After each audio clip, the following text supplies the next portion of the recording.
Minasan, ohayo gozaimasu. Sorry. It's been a while since I talked about some otaku stuff.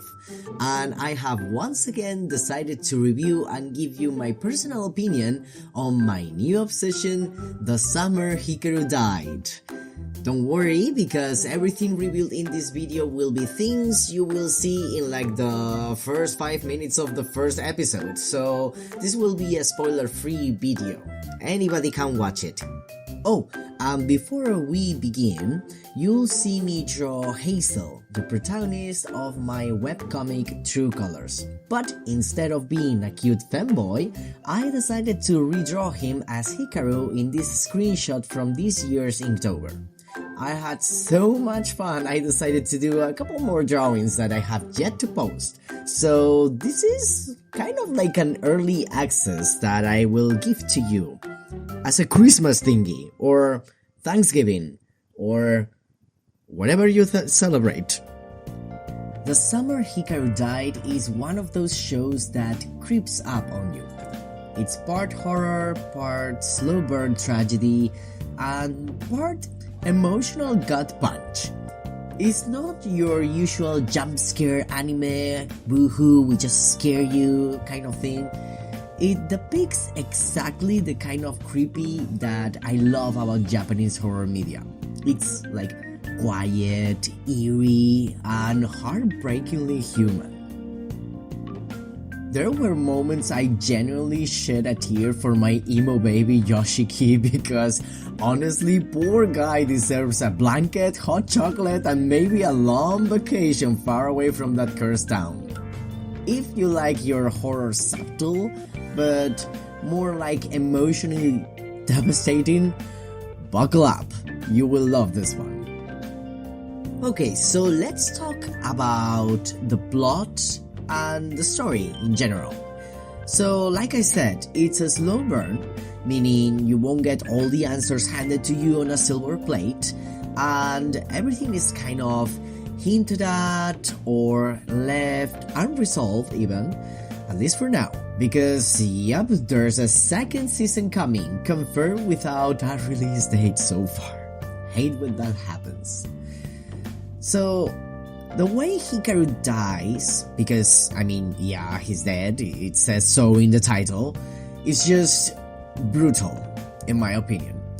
He doesn't get a big anime death, he doesn't go out like a hero, like the way they handle it is shockingly mundane and ordinary, and that's just what makes it so disturbing, right? Because everybody expects, you know, an anime character to die like a hero, like, oh, he or she sacrificed themselves for something. No, there's none of that here, and that's what leaves you with like a kind of unsettling feeling inside.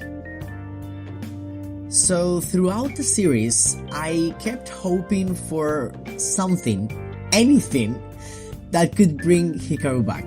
Just like Yoshiki, you as the audience cling to that hope as you watch their memories and the not so subtle, very gay feelings between them. Like, it becomes less about recovering what's already lost and more about learning to live with the void it leaves behind. There's a recurring Sisada motif that evolves as the story does. It's a haunting metaphor for transformation, fragility, and the way nature mirrors the character's fates. I think it ties beautifully into the rural setting and its hidden mythology, and kinda lets you know why that mountain seems to be cursed by not just your average yokai. About the characters and their relationships, the inner dialogue Yoshiki expresses is spot on. Like, he's confused, and rightfully so, because, I mean, there's a fake Hikaru with the appearance of Hikaru, but he's not Hikaru, and he wants to pretend Hikaru is still alive, but he can't lie to himself for long. I mean, he hates it, he hates himself, he's unraveling, and it's portrayed in such a raw, visceral way that you can't help but feel for him, and I love it. Both Yoshiki and fake Hikaru have some serious character development. The story digs into the idea of closure, or rather, what happens when you refuse to let go, and I'm sure most of you have been in that position before. Yoshiki's struggle to deal with reality feels very human in an empathic and painful way. It's very easy to see yourself doing the same in that situation. I mean, what would you do if your dead friend came back not dead? Like, what do you do? What the f***? The town itself has a few people who are sensitive to supernatural stuff. Like, yeah, it's a little bit cliche. Every haunted town has at least one person who just knows something is off. But I also think that there are always people like that everywhere, but there's just not always a ghost next door for them to see. Like, it's not that it's a casualty that the gifted people are there. They're just everywhere, but ghosts are not everywhere. Okay, but for the important bit, let's talk about the gay part, because I'm so here for this, but I just know I'll be disappointed. It's probably going to be like, they'll show the gay feelings were there, they'll make references and talk about it just a little bit over the top, but just like Hikaru, we'll never get to see them because that will be too much. This was originally a boys' love. Like, couldn't they give just a little something, some silly willy innocent little kiss that feels just right, even if the whole town is homophobic? Is that kind of guilty pleasure too much to ask? There was more gay kissing in Naruto than in this actually gay anime.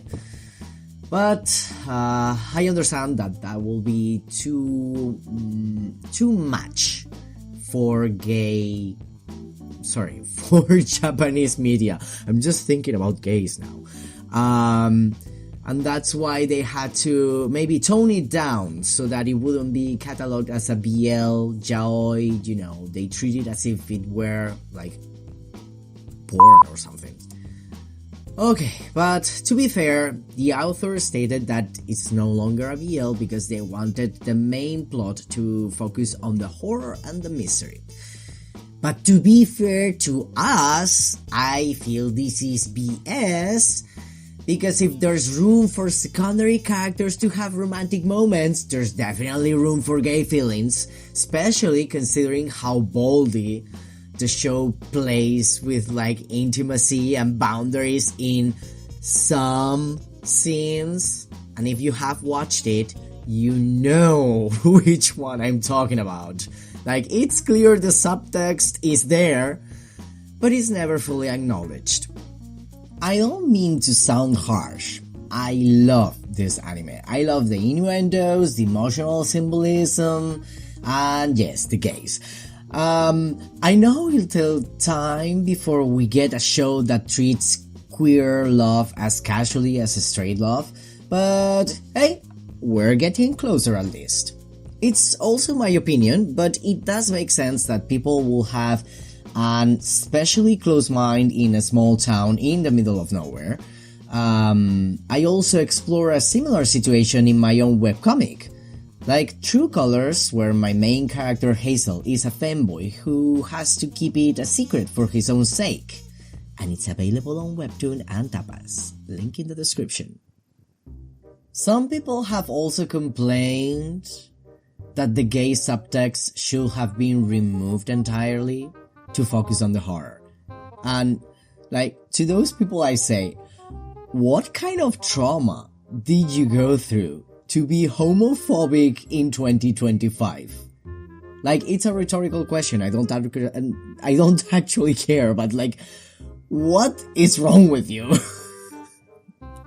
However, I am aware that both in the Spanish and Latin American subbed versions, they have erased some implied romance. Like, to keep it spoiler free, I will just explain that the implied meaning of the Japanese words that they used could and would never be used in a platonic, we're just friends kind of way. So for them to dub it as like, hey bro, am I cool? Yeah, you cool man, no homo, haha. It's just straight up insulting. Like, they're basically ignoring the actual romantic implication of that exchange, so homophobes don't throw themselves at them. Like, that's what I think the reason is, but like, it's such a pity. But anyway, let's focus on like the pacing and the structure of this anime. So this plays more into what you like and dislike, but for me, sometimes the pacing feels slow. But honestly, I didn't mind it that much. There are subplots that keep things engaging, like the town's dark past and other characters' stories and that.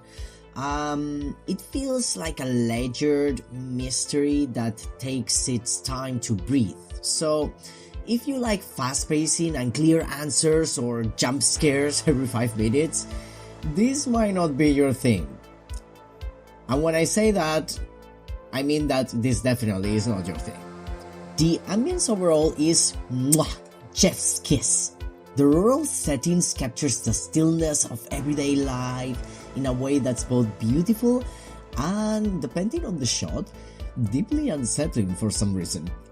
I believe the color palettes and scene angles they use also add on to that uneasiness. It shows that they really put a lot of thought on how to make you feel uncomfortable, but you just can't pinpoint exactly why.